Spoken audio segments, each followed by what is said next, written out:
takes on Judith Hochbold at the Center Stage Theater in Atlanta. Avril, how you been?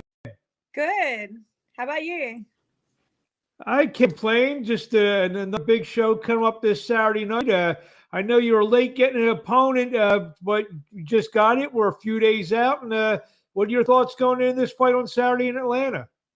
I'm excited. She's going to be a little bit smaller than me. Apparently, that was the best they could find me. It was difficult, but I'm just super grateful to have a fight at all.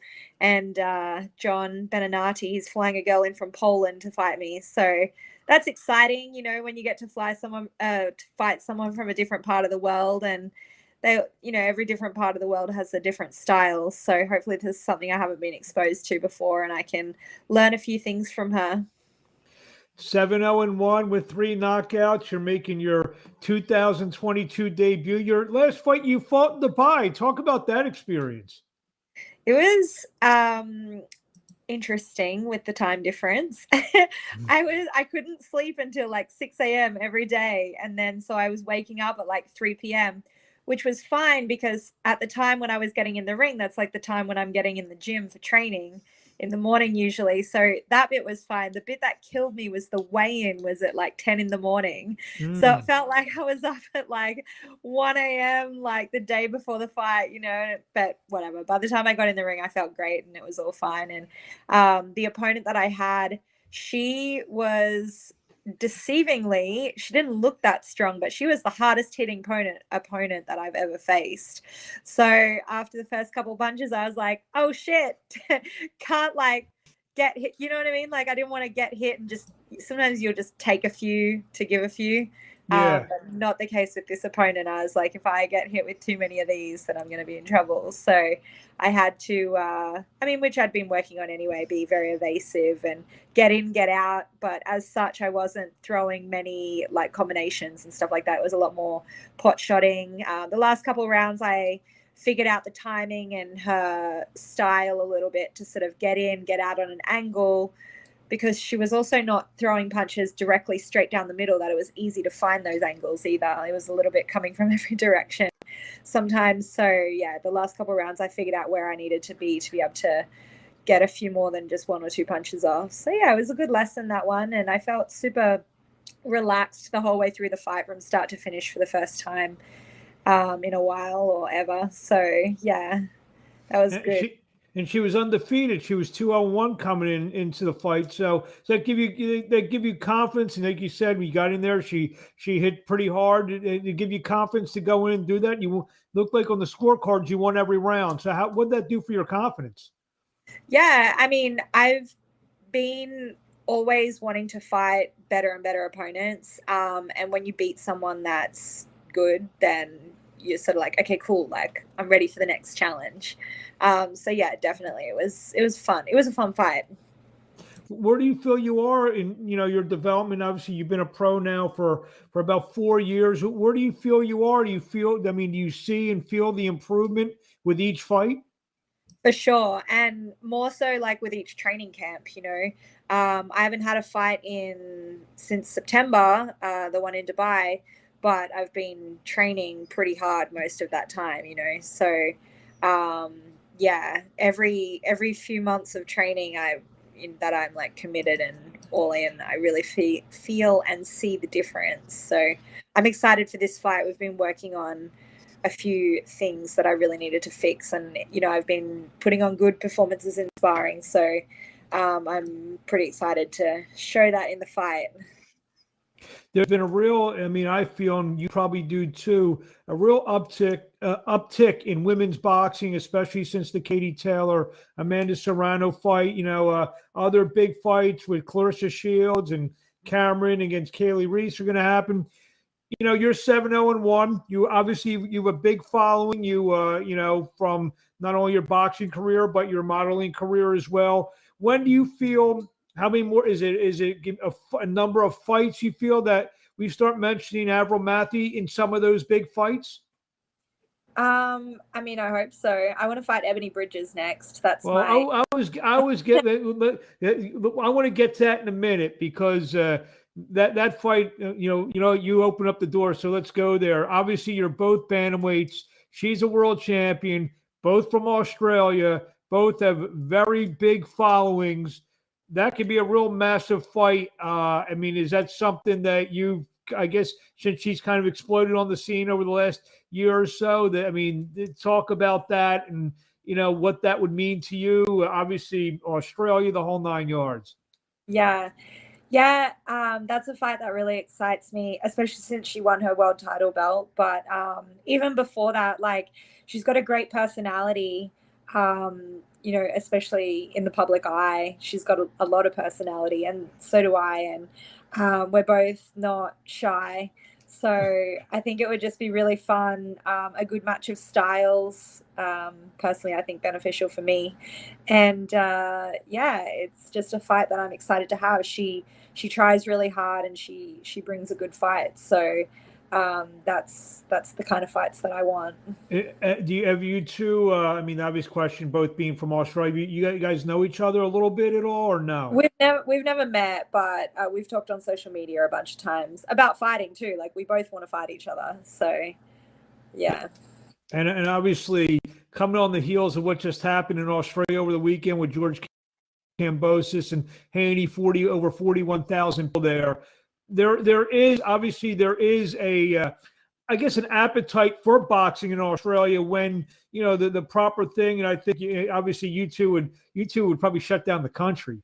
I mean, I'd hope so, because that crowd looked electric on the weekend, and it would be really cool to fight in front of a crowd like that for sure. With something like that, obviously, and you have a similar amount of fights, just around 10 fights. You'll be making your 9th appearance on Friday night. You feel a win, a knockout, a big performance Saturday night in Atlanta. I mean, is that when, obviously you mentioned it here, but is that when maybe you start beating the drum a little bit louder for that fight? Honestly, the only reason I haven't been beating the drum sooner is because I've been in between visas.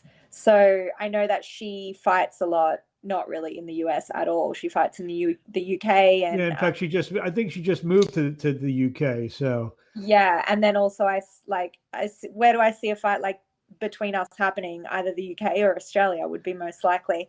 But since December last year, I've been stuck in the US because I've been in between visas, and it finally got approved. But now I have to go to Switzerland, because I have a Swiss passport too, to get the stamp in the passport. And then after that, then I can travel freely. So it's been, more than 6 months that I've been stuck here. So I didn't really want to be calling anyone out in case I actually got an opportunity, and then I'd be like, fuck, now I can't take it. But once I get that sorted in the next month or so, then I'll definitely be making it known what I want. So you make it sound so terrible here. You were stuck in the United States. Of course, I enjoyed myself, but I just didn't have the liberty to be able to leave and come back, So I mean, I know you spent time in Greece. Now you say Switzerland. You're from Australia. You live in Miami. You're like you're an all world girl, then, aren't you? Yeah, I like to travel, and yeah.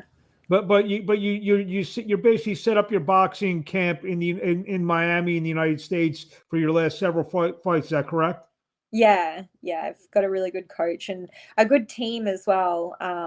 There's some really high level girls and guys that I train with, but that makes a big difference, to have that kind of energy alongside you, and regular sparring against really high level girls that you push each other to be better. And I know I remember when we were in Philadelphia, I think I asked you this question when you're in Philadelphia a couple of years back. Breaking the stigma. Obviously, you have a very successful outside the ring career. Breaking the stigma of just a model who's trying to be boxing. I know how desperately other girls too are trying to break stigmas of we're real fighters too. Has that been difficult for you?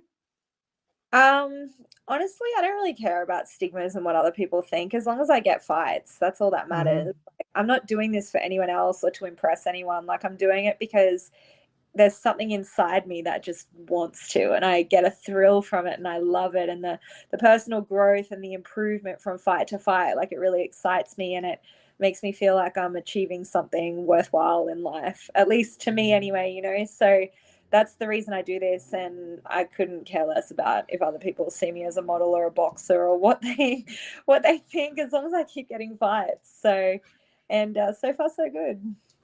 This fight's going to be live on bxngtv.com. And like we said, this is going to be streamed live all over the world. And like we said, you have fans everywhere. I mean, you planted your flag, like you said, the Swiss passport. I know, like I said, Greece, Australia, here in the States. What do you want to tell those fans who are going to be tuning in this Saturday night live in Atlanta? Yeah, tune in. I've changed a lot as a fighter, and this one's going to be exciting.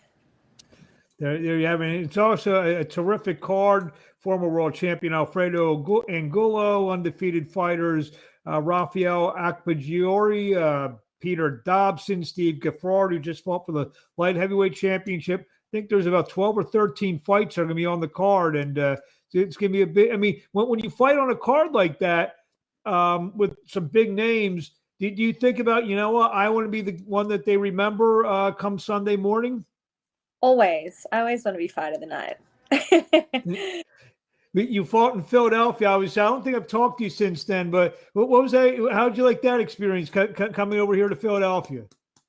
That was cool. Philadelphia fans are real boxing fans. You know, they show up and they scream. Like, I didn't even know anyone in Philadelphia, but there were people, a couple locals, and then also people from New York that knew me, and they came down to watch the fight. And that was cool, you know, like people put in a bit of a trek to actually get there and watch it. And but even not really knowing anybody other than a handful of people were screaming, and they get into it and they cheer loud, and it's fun. Well, I had a good time taking around the city. I remember we got that interview. We did that on Fox.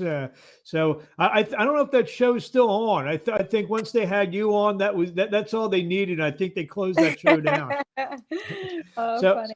Well, I look forward to seeing you. I'll be down in Atlanta either Thursday night or Friday. We'll catch up, and I will. We wish you best of luck. And where do they find you on social media? I'm at Avril Mathie on everything. There you go. Easy. I interview so many people. Their names their screen names have nothing to do with that's easy. So at Avril Mathie on all the big social media. Avril, thank you so much for your time. We'll see you in Atlanta this coming Saturday night live on BXNG TV and at the Center Stage Theater in Atlanta. Thank you very much. Perfect.